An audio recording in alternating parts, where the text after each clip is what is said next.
Dear friends, I'm here to talk about Nata 2020 examination. As you know, because of this pandemic, the dates for Nata examination has been revised. Therefore, now the new dates are 1st and 29th of August 2020. I would also, before I start this video, I would also like to tell you that we have a page on Facebook with the name of GM Classes, and you guys are most welcome to post your daily practice sketches there so that we can give you our crits and suggestions that will really help you to improve your practice on a day-to-day basis. Now, I am also sharing my email ID below, where you can send your sketches, and we would be happy to revert back to you with our suggestions. So in order to start, how you should be preparing for this examination and what all things you need to take care of, I would like to tell you that this particular part A paper talks about few basic things, or rather they're trying to evaluate few basic things, which are as follows. They want to check the proportions and rendering skills. They want to talk about visualization and how do you draw your visualization. That is basically whatever idealization you have in your mind, how well you are able to put it on the piece of paper. Then they will talk about the basic composition. Now this composition can be in a 2D form, it can be in 3D form. So you will have to practice yourself for both the modes. Then you have visual harmony, some basic design principles, and very important, you have to understand scale and proportion. I'm going to talk to you about that in the middle part of the video, because that is very, very important for you to understand, and it's a very high scoring concept. So if you understand this, I'm sure you score much higher than the average student who's appearing in the examination. Also, drawing memory is very important, because they're trying to evaluate you on a day-to-day basis. They also want to see how well you grasp things when you are on road, when you're in a mall, when you're at your house, when you're in a room. So these are some memories that will come to your mind, and then from those memories you will actually put it down on a piece of paper. So it is very important that you start registering those things that are very, very relevant, which you can put down in the sketch when you are being asked to in the paper, because you will get limited time and you have to be very choosy of what not to draw. Very important, so that you just focus on your strength and you are able to score good marks there. Now this paper is actually divided into 3 parts. So first part, I would not say first part, but one part talks about 2D and 3D composition. Part 2 talks about kind of still life composition, where they would give you some elements and then they would expect you to draw some light and shadow. So how do you perceive the angle, and how do you render it, and where the light is coming, how do you give tones of pencils. So that's what they want to check there.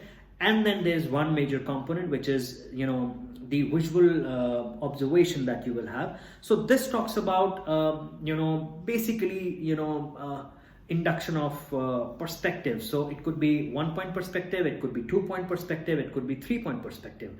So it is also very important to understand that in which question what kind of approach you are actually supposed to have, whether you're going to use 1 point, whether you're going to use 2 point, or you're going to use 3 point.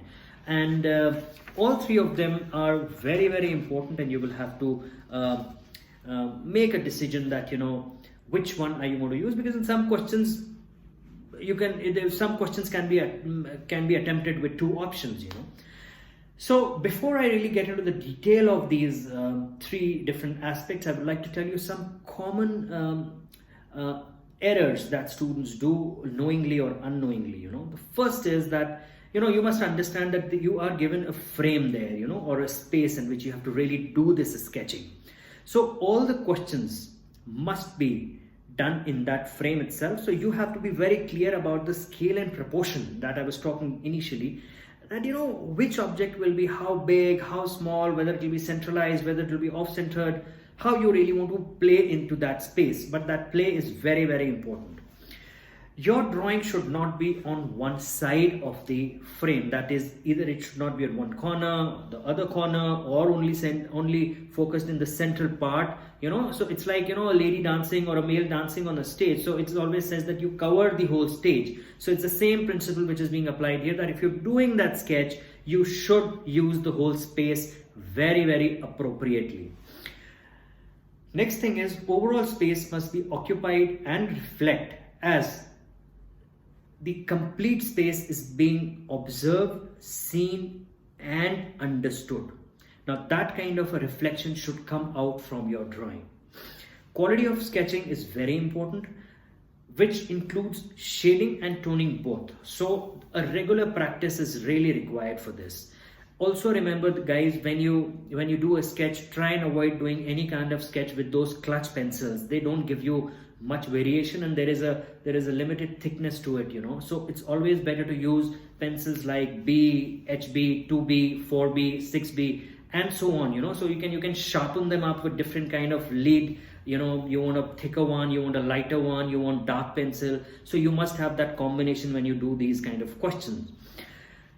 Try and avoid putting any kind of text. Your drawing should be self-explanatory. It shouldn't reflect as if you are doing something and then you're writing a note on top of it to explain what you have done. That doesn't give a very good impression. So try and do things which are very self-explanatory.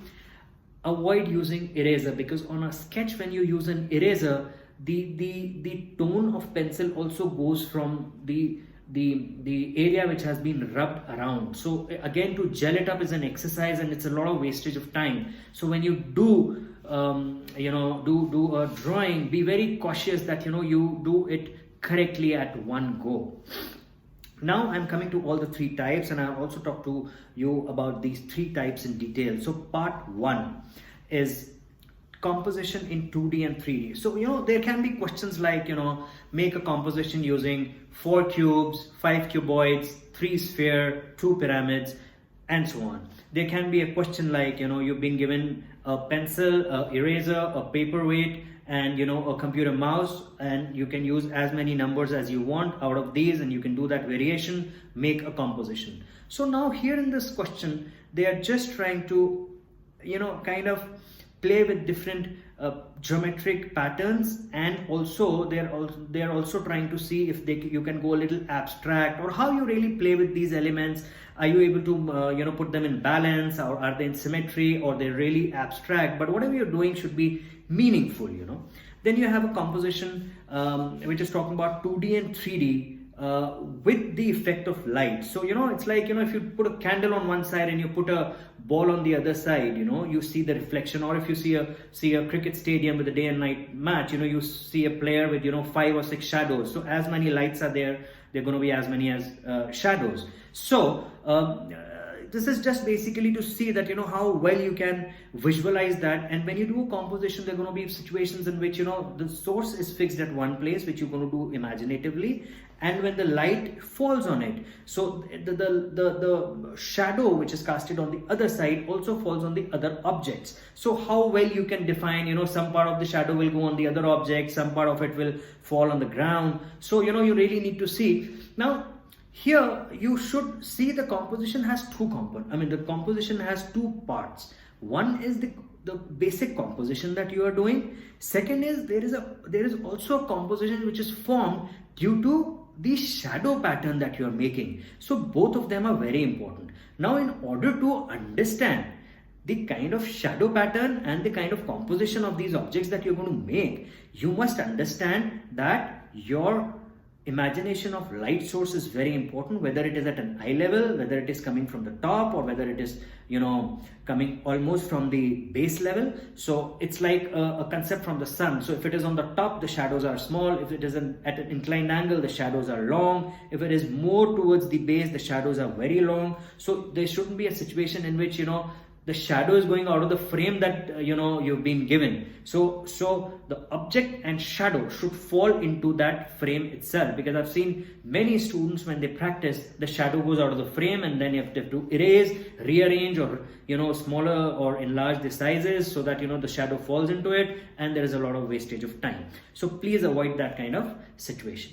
Next kind of question is the general observation that you do in your day-to-day life. So it's like whether you're going in a mall, you're in a railway station, you are at a bus stand, you're sitting in the bus on the last seat, or so they talk about three principles here: 1-point perspective, 2-point perspective, and 3-point perspective. Now, there are going to be many questions which can be approached by two perspectives, or maybe from all the three, or maybe from one. So first thing is that you have to be very clear whether you want to do 2-point you want to approach with 2-point or 1-point or 3-point. So when you decide that, you have to have a very clear vision in your mind that this is how my view is going to look like. Because I've seen a lot of students, they start and then they realize, oh no, this is not the kind of view that I'm looking at. Then they erase it and then they come back to the other form of it. So we must avoid that kind of situation. There are going to be questions like, let's say you're a lizard on a wall of a room, and then from there what do you see? So that's basically called as bird's eye view. There can be a question that you are a rat or an ant in a room, just next to the skirting of the room, or you're just still, and then how do you see the room from an ant's eye, so which is called as an ant's eye view. Or there could be a question that you are sitting on the last seat of the bus, and from there you are able to see the whole bus. So there are going to be n number of questions like that. So there are two things that these guys are trying to observe out of it. First is that how well you can perceive thing in your mind. Second is how well you can put that thought which is there in your mind into the paper, and then how well you sketch and represent your idea. So guys, trust me, sketching is not something like you will sit today and all of a sudden results will come. It's a gradual process, and when you do this, you must make a note of it that there are going to be certain things which you are able to make comfortably.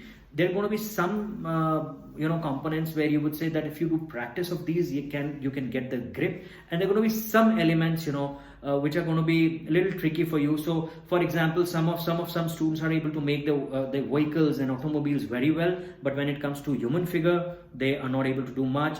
When it comes to furniture, they're good, but when it comes to making electronic gadgets like a set of a table on which there is a computer or a mouse, so you'll have to decide what's your strength and then practice on that.